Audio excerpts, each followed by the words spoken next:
देखिए, किसान कभी टकराव की पोजीशन नहीं बनाता। किसान हमेशा, हमारा आंदोलन शांतिपूर्ण रहा है, शांतिपूर्ण ही आगे चलेगा। ये जो टकराव की स्थिति उत्पन्न होती है, ये हरियाणा सरकार जानबूझ के उकसाने वाली कार्रवाई करती है ताकि किसानों को उकसाया करके और तनाव बनाया जा सके। टोहाना में देख लीजिए, टोहाना में 2 बजे मुख्यमंत्री जी का प्रोग्राम था, जबकि वो कोविड का एक टेम्परेरी हॉस्पिटल का उद्घाटन करना था, जो वैसे नेचुरल तरीके से भी हो सकता था। अब तक बहुत हुए हैं। तो जब मना कर रखा है कि भाई हरियाणा में एंट्री बंद है, कोई सरकारी आयोजन, किसी तरह का उद्घाटन ये सरकार नहीं करने देंगे, किसानों ने मना कर रखा है, उसके बावजूद मुख्यमंत्री जी जानबूझ करके उकसाने वाली कार्रवाई करते हैं। मुख्यमंत्री जी 10:30 बजे वहाँ से निकल जाते हैं, किसान वहाँ पर 12 और 1 बजे पहुँचते हैं, और उसके बाद जो पुलिस ने जानबूझ के घेरा बना करके किसानों में 3 जगह डिवाइड करके गलियों में और फिर लाठीचार्ज करना, ये पुलिस की और सरकार की हताशा का, निराशा का एक प्रतीक है। आपको नहीं लगता जो आप कर रहे हैं, एक चुने हुए मुख्यमंत्री का हेलीकॉप्टर नहीं उतरने देना? देखिए, ये एक आक्रोश है, जन आक्रोश है। ये किसानों का ही नहीं, एक जनता का आक्रोश है।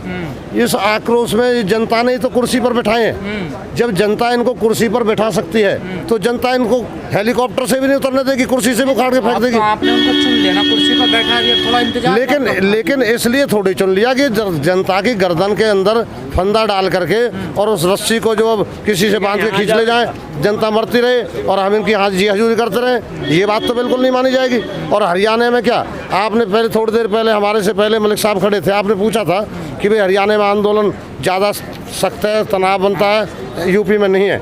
ऐसा कुछ नहीं है। यूपी के साथ ही यूपी के किसानों के अंदर जितना आक्रोश मुझे दिखाई देता है, क्योंकि मैं भी यूपी में गया हूँ, मेरी भी रिश्तेदारियाँ हैं, यूपी का किसान तो डंडा लेकर खड़ा है। हम तो उनको ये समझाते हैं कि भाई शांतिपूर्ण तरीके से आंदोलन को चलाओ। अभी आपने देखा, आप तो मंच उखाड़ कर फेंक देते हो। नहीं, मंच हम नहीं उखाड़ते, ये उखड़वाते हैं जानबूझ के। इनको मंच लगाने की जरूरत क्या है जब इनसे मना कर रखी है? कार्यालय का उद्घाटन होता है, उसकी नींव उखेड़ देते हो। नहीं, जरूरत क्या कार्यालय का उद्घाटन करने की? ये कोई वहाँ से इंद्रलोक से आए हैं कार्यालय का उद्घाटन करने के लिए? इनको जरूरत क्या पड़ी है जब किसानों ने इनसे मना कर रखी है कि भाई एंट्री बंद है तुम्हारी, किसी गांव में एंट्री बंद है, सरकारी आयोजनों का एंट्री बंद है। तो ये अपनी तरफ से अपना आदेश पास कर लेते? ये बिल्कुल आइए, हमारे संयुक्त किसान मोर्चा का आदेश है। नहीं, संविधान को हमसे ज्यादा ये नहीं मानते, हम तो संविधान मानते हैं। हम संविधान के तहत पिछले 7 महीने से अपना आंदोलन जारी रखे हुए हैं, शांतिपूर्ण ढंग से रखे हुए हैं। लेकिन संविधान को ये सरकार को चलने का काम कर रही है, संविधान को इन्होंने ताक पर रखा हुआ है। अब आप देखिए, यदि आप एक नाली, छोटी सी नाली, पानी की पाइपलाइन डालने के लिए सड़क तोड़ दें, आपके ऊपर केस दर्ज हो जाएगा। इन्होंने सड़कों को खड्डे बदल दिए, तो वहाँ कील ठोक दी। इन्होंने तो संविधान सारा तहस नहस करके डाल दिया। ये कहाँ का संविधान है? जब किसान, आप जो है किसान को ये कह रहे हैं कि भाई मैं तुम्हें खुश करूँगा, मैं तुम्हें सौगात दूंगा। किसान कह रहा है, हाथ जोड़ के मना कर रहे हैं, भाई हमें सौगात नहीं चाहिए, हम जैसे हमें वैसा रहने दो। नहीं, मैं तो दे के छोड़ूंगा। नहीं, हमें नहीं चाहिए। अरे नहीं, मैं तो दे के छोड़ूंगा। जरूरत क्या है इनको सौगात देने की? जरूरत क्या है? जब यदि देनी है तो इन्होंने अपने मैनिफेस्टो में लिखा था कि भाई हम जब आएंगे तो स्वामीनाथन आयोग की रिपोर्ट लागू करेंगे। स्वामीनाथन आयोग की रिपोर्ट लागू क्यों नहीं की? जब ये सदन के अंदर हमारे माननीय प्रधानमंत्री जी कहते हैं कि भाई एमएसपी है, थी और रहेगी। एमएसपी की 2 शब्द और बोलो इसी सदन के अंदर कि एमएसपी की गारंटी है, और इस एमएसपी से नीचे किसान का अनाज, किसान की जो फसल है वो नहीं खरीदी जाएगी, और जो एमएसपी से नीचे फसल को खरीदेगा उसको कानूनी प्रावधान करो, सजा होगी। ये पूरे देश में लागू करो। अभी एमएसपी को पूरा देश, बिहार है और जगह कहाँ जानते हैं एमएसपी को? हरियाणा पंजाब में ही तो है, और हरियाणा पंजाब में भी सिर्फ 6 से 8% लोगों को एमएसपी की जो फसल बिक पाती है। सर ये लड़ाई आपकी एमएसपी की थोड़ा 3 कानूनों की लड़ाई थी? नहीं, ये एमएसपी भी है, उसमें हमारे 3 कृषि कानून है, जो वो काले कानून सरकार वापस ले, जो ये कोरोना काल में अध्यादेश के माध्यम से और उन साहूकारों के इशारे पे उनके बनाए हुए कानून को जो लागू किया है, पहले 3 कृषि कानून वापस ले और एमएसपी की पूरे देश में गारंटी दे।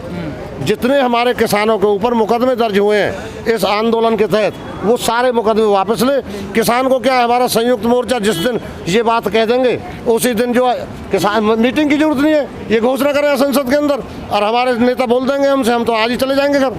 हमारा संयुक्त मोर्चा जो हमारा मंच है वो उस दिन ही ऐलान कर देगा जिस दिन ये इन काले कानूनों को वापस ले लेंगे। किसान को आत्महत्या कर रहे हैं किसान। इन हमारे 567 के लगभग और 550 के लगभग 515 है मेरे ख्याल आंकड़ा, उसके लगभग किसान शहीद हो चुके इस मोर्चे पर।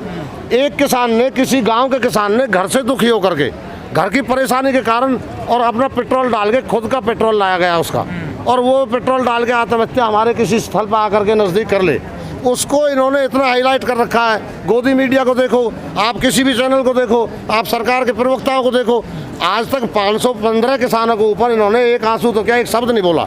लेकिन एक किसान ने जो खुद अपनी वजह से, अपने निजी कारणों की वजह से आत्महत्या करता है, उसको किसानों के ऊपर हत्या का मामला दर्ज कर रहे हैं, किसानों को वो कर रहे हैं, बदनाम कर रहे हैं। किसान आंदोलन शांतिपूर्ण रहा था, किसान आंदोलन शांतिपूर्ण है, और आगे भी भले ही 2024 तक किसान आंदोलन चले, ये शांतिपूर्ण ही रहेगा, इसमें कोई दो राय नहीं है। किसान का भी झगड़ा नहीं करता। सरकार ये कह रही है कि भाई हम बात तो करेंगे, लेकिन बिलों पे हम बात नहीं करेंगे। नहीं, बिलों पे बात नहीं करेंगे तो कोई भात की चिट्ठी लेके आएंगे, क्या करेंगे फिर?